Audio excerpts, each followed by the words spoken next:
Assalamualaikum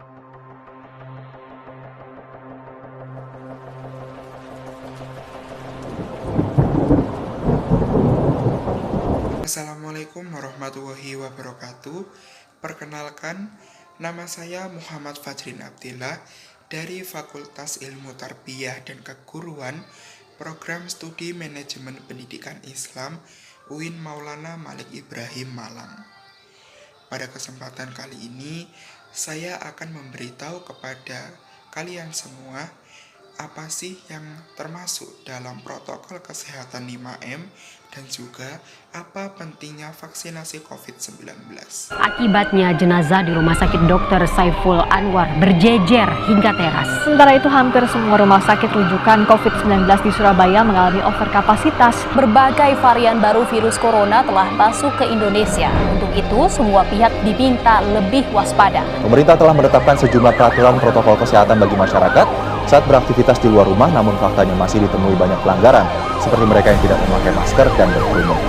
Langsung saja, meski sudah lebih dari 1 tahun, pandemi virus corona masih terus menyerang penduduk dunia tanpa henti. Di Indonesia, angka kasus positif COVID-19 sudah di atas 1,5 juta jiwa. Kabar baiknya, sekitar lebih dari 1,3 juta jiwa berhasil pulih dari serangan virus SARS-CoV-2 penyebab COVID-19. Mengalahkan penyebaran dan penularan virus corona di dunia tidaklah mudah, namun beragam upaya telah dilakukan dan terus dilakukan oleh para ahli dan penduduk global demi mengakhiri ancaman virus yang terus menyerang bertubi-tubi. Di beberapa negara, termasuk Indonesia, pemerintah membuat pedoman dan protokol kesehatan untuk menghadapi virus corona. Di negara kita sendiri, protokol kesehatan ini disebut dengan protokol kesehatan 5M. Teman-teman semua sudah tahu nggak sih apa saja yang termasuk dalam protokol kesehatan 5M? Kalau belum, simak berikut penjelasannya. Yang pertama yaitu mencuci tangan. Rutin mencuci tangan hingga bersih adalah salah satu protokol kesehatan yang cukup efektif untuk mencegah penularan virus corona. Untuk hasil yang maksimal, kamu disarankan untuk mencuci tangan setidaknya selama 20 detik beberapa kali sehari. Untuk membunuh virus-virus dan kuman-kuman lainnya, gunakan sabun dan air atau pembersih tangan dengan alkohol setidaknya dengan kadar 60%. Teman-teman udah tahu belum gimana cara mencuci tangan yang benar? Kalau belum, coba lihat gambar di atas. Karena gambar di atas merupakan contoh yang benar bagaimana cara mencuci tangan. Selanjutnya yaitu memakai masker. Pada awal pandemi virus corona tahun lalu, Organisasi Kesehatan Dunia WHO mengatakan bahwa penggunaan masker hanya direkomendasikan untuk orang sakit, bukan untuk orang yang sehat. Namun, virus corona jenis SARS-CoV-2 yang merajalela hingga saat ini membuat protokol kesehatan bisa berubah-ubah seiring bergulirnya waktu. Beberapa waktu selang kebijakan WHO di atas, WHO akhirnya mengeluarkan himbauan agar semua orang, baik yang sehat maupun yang sakit, agar selalu menggunakan masker saat beraktivitas di luar rumah. Kebijakan WHO ini juga sempat ditegaskan oleh Presiden Joko Widodo. Selanjutnya yang ketiga yaitu menjaga jarak. Protokol kesehatan lainnya yang perlu dipatuhi adalah menjaga jarak. Protokol kesehatan ini dimuat dalam keputusan Menteri Kesehatan Republik Indonesia dalam protokol kesehatan bagi masyarakat di tempat dan fasilitas umum dalam rangka pencegahan dan pengendalian COVID-19. Di sana disebutkan menjaga jarak minimal 1 meter dengan orang lain untuk menghindari terkena droplets dari orang yang bicara batuk atau bersin, serta menghindari kerumunan, keramaian, dan berdesakan. Bila tidak memungkinkan untuk melakukan jaga jarak, maka dapat dilakukan berbagai rekayasa administrasi dan teknis lainnya. Apa sih rekayasa administrasi dan rekayasa teknis? Rekayasa administrasi dapat berupa pembatasan jumlah orang, pengaturan jadwal, dan lain sebagainya. Sedangkan untuk rekayasa teknis antara lain dapat berupa pembuatan partisi, pengaturan jalur masuk, dan pengaturan jalur keluar. Selanjutnya yang keempat yaitu menjauhi kerumunan. Selain 3 hal di atas, menjauhi kerumunan merupakan protokol kesehatan yang juga harus dilakukan.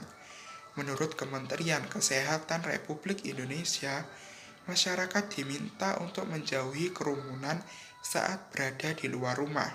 Ingat, semakin banyak dan sering kamu bertemu dengan orang di luar, maka kemungkinan terinfeksi virus corona pun semakin tinggi. Oleh sebab itu, hindari tempat keramaian, terutama bila sedang sakit atau Anda berusia di atas 60 tahun. Karena menurut riset, lansia dan pengidap penyakit kronis memiliki resiko yang lebih tinggi terpapar virus corona. Dan yang terakhir yaitu mengurangi mobilitas. Virus penyebab corona bisa berada di mana saja. Jadi, semakin banyak dirimu menghabiskan waktu di luar rumah, maka semakin tinggi pula terpapar virus corona ini. Oleh karena itu, bila tidak ada keperluan yang mendesak, tetaplah diam berada di dalam rumah. Menurut Kementerian Kesehatan, meskipun kita sehat dan kita tidak ada gejala penyakit, belum tentu kita pulang ke rumah dengan keadaan yang masih sama.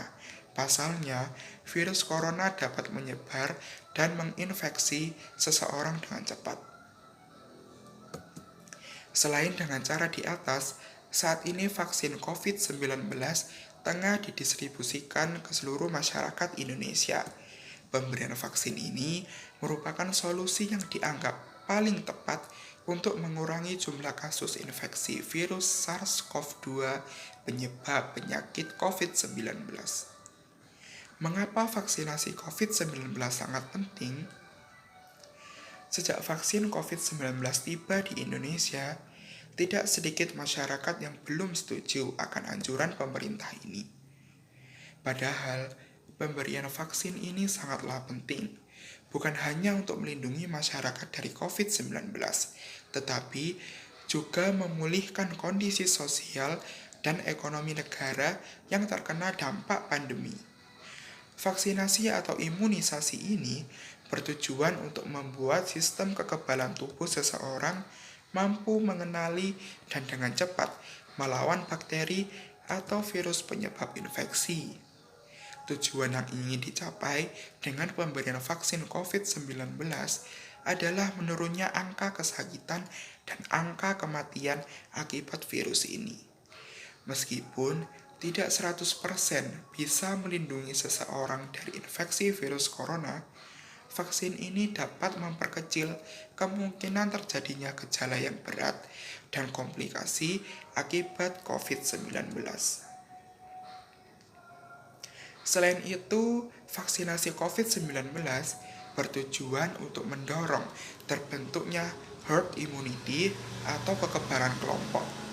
Hal ini penting karena ada sebagian orang yang tidak bisa divaksin karena alasan tertentu. Orang yang tidak dianjurkan untuk menerima vaksin atau tidak menjadi prioritas untuk vaksin COVID-19 antara lain adalah anak-anak atau remaja berusia di bawah 18 tahun dan orang yang sedang menderita penyakit tertentu, misalnya diabetes atau hipertensi yang tidak terkontrol. Jadi, dengan mendapatkan vaksin COVID-19, Anda tidak hanya melindungi diri sendiri, tetapi juga orang-orang di sekitar Anda yang belum memiliki kekebalan terhadap virus corona. Pentingnya juga untuk tetap menjaga daya tahan tubuh. vaksin COVID-19 memang dapat membawa banyak manfaat dengan melindungi kita dari infeksi virus corona. Namun, perlu juga diketahui bahwa vaksin ini tidak diberikan kepada orang yang sedang sakit berat atau sudah terinfeksi virus corona. Jadi, pastikan untuk selalu mempertahankan daya tahan tubuh Anda, baik sembari menunggu giliran untuk diberikan vaksin maupun setelahnya. Hal ini karena dengan imunitas tubuh yang kuat, Anda tidak akan mudah sakit, sehingga kebugaran tubuh akan tetap terjaga. Beberapa cara untuk meningkatkan daya tahan tubuh adalah mengonsumsi makanan bergizi, rutin berolahraga, mengelola stres dengan baik, serta beristirahat yang cukup. Selain cara-cara tersebut, Anda juga bisa mengonsumsi produk herbal yang dapat meningkatkan imunitas tubuh. Beberapa jenis herbal yang kandungannya dipercaya mampu memperkuat daya tahan tubuh adalah meniran hijau.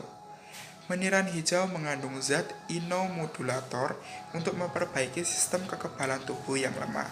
Selanjutnya ada daun kelor. Daun kelor mengandung antioksidan dan terbukti dapat meningkatkan daya tahan tubuh. Selanjutnya yaitu kunyit. Kunyit mengandung banyak antioksidan untuk melindungi tubuh dari efek buruk radikal bebas dan memperkuat imun. Di samping menjaga daya tahan tubuh, Anda perlu tetap menerapkan protokol kesehatan, baik selama menunggu giliran untuk divaksin maupun setelah mendapatkan vaksin. Sebisa mungkin juga hindari bepergian keluar rumah atau berkumpul dengan orang banyak.